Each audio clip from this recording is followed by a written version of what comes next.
Bonjour à tous, j'espère que vous allez bien. Moi pour ma part, je me porte très bien.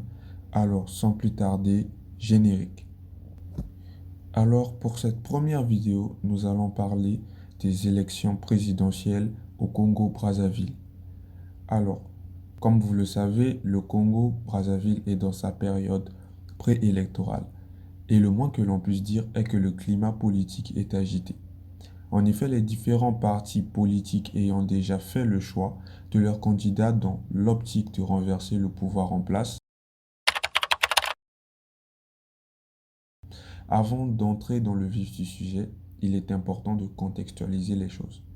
Le président de la République du Congo est élu au scrutin uninominal majoritaire à 2 tours pour un mandat de 5 ans, renouvelable 2 fois. Alors est élu le candidat qui réunit la majorité absolue des suffrages exprimés au premier tour. À défaut, les deux candidats arrivés en tête s'affrontent lors d'un second tour organisé 21 jours après la proclamation des résultats du premier par la Cour constitutionnelle et le candidat réunissant le plus de suffrages est déclaré élu.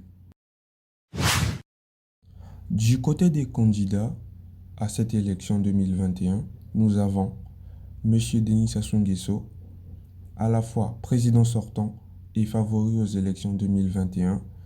Il est candidat du PCT, suivi de Guy Brice Parfait Kolela, un candidat du MCDDI, suivi de M.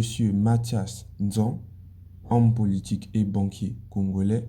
Il représente son parti l'UPRN, suivi de M. Albert Onyangé, M. Dave Mafula et enfin M. Destin Gavet. Il est important de notifier que les 3 derniers candidats cités ne représentent aucun parti politique. Qui dit élection dit commission électorale. Les actes préparatoires de l'élection présidentielle de mars 2021 se multiplient.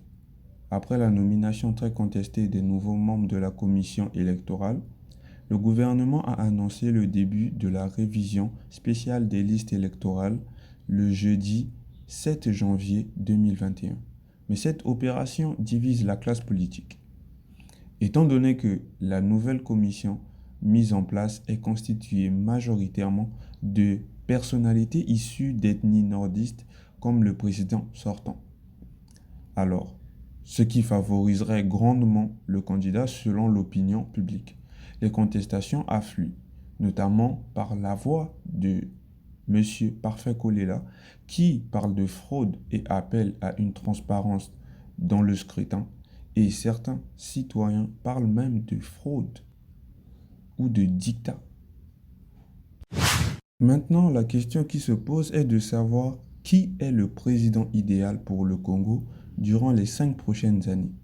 Pour cela, il est nécessaire de connaître les problèmes qui rongent la société congolaise pour savoir qui serait le plus apte à y apporter des solutions. Déjà, on note au sein du gouvernement congolais, on remarque une certaine monotonie dans les nominations des différents cadres tels que les ministres par exemple. La crise économique et la dette publique congolaise. Le Congo est un pays dont l'économie est basée sur le pétrole. Hélas, depuis 2016, le prix de ce dernier est considérablement revu en baisse constante, ce qui génère une crise économique et un endettement de l'État. On note aussi la corruption, le manque d'électricité et d'eau potable courante dans certaines régions du pays, le manque de travail pour les jeunes et l'insécurité des populations avec le phénomène de bébés noirs. À présent que vous avez connaissance du déroulement et des participants du scrutin électoral de mars 2021, selon vous, qui serait le candidat apte à pouvoir apporter des solutions efficaces aux problèmes du Congo pour avoir un avenir meilleur?